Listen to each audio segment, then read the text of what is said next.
Welcome back. Week 8, college football.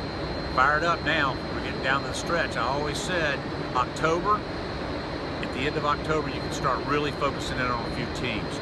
But we come to you today from the new Flex Field, the Jaguars' new home for their practicing indoors, also located next to the amphitheater and directly behind the south end zone. This year at Georgia, Florida, we will be doing a special high-end VIP party in here that we will allow people to buy into.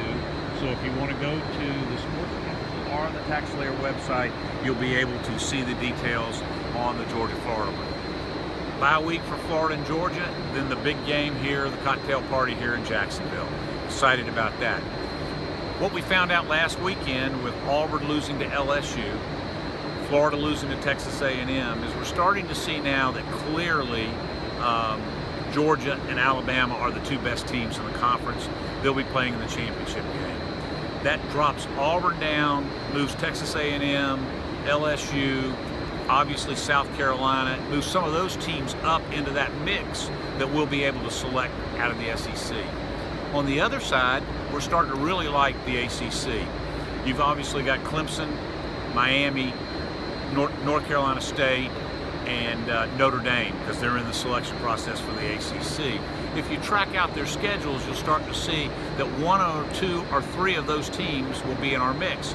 And there's a possibility that Florida State runs the table, gets bowl eligible, and then they're clearly in our mix. So we're excited about that. So when you start talking about the ACC, you've got 4 or 5 good teams. NC State, Miami, FSU, all of those teams can play into our mix.